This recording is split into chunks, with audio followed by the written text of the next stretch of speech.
In mid-June, Dakota County residents flocked to Heritage Village Park in Inver Grove Heights. We were excited that we still had a strong showing, and when the clock hit 6:15, we had roughly about 400 to 500 people here. Some donning rain jackets, but many decked out instead for summer fun. After we do the ribbon cutting, I see some kids in swimsuits that are going to brave the weather. Because while the weather was looking like it might not cooperate for the big day, the skies did clear for us. There was some forecasted thunderstorms and severe weather. Nothing was going to stop the grand opening of the newly renovated Heritage Village Park. Our goal was to create a place unique to this area and one that is ecologically steeped in history and accessible to all residents and visitors. Something that has been years in the making.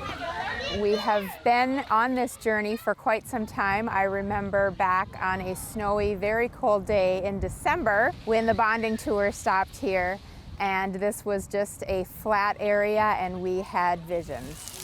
With the splash pad being one of the focal points of this space, it only made sense that cutting the ribbon and officially turning on the water was what would get the party started for all of the excited kids and their families.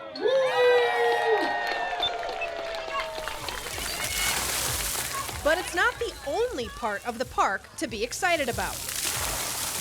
Phase 5 is specifically related to the inclusive playground, the inclusive splash pad, and the expansion of our parking lot to really kind of bring things together to really activate this area.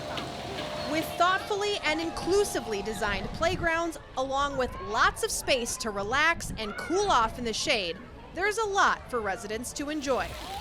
This playground and splash pad are designed to serve children of all abilities, including those with mobility or sensory impairments.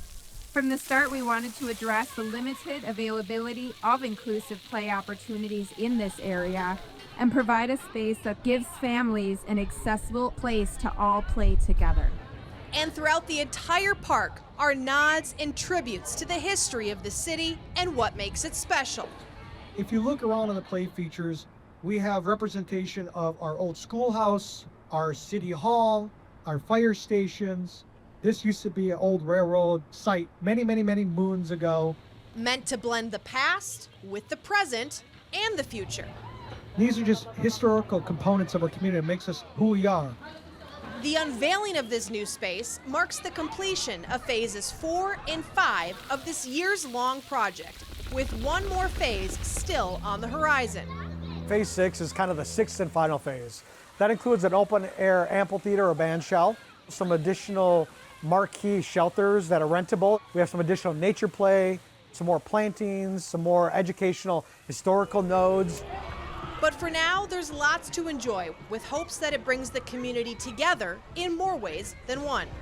This playground isn't just the newest amenity in our great park system. It's a signal to our community and beyond that everyone is welcome here.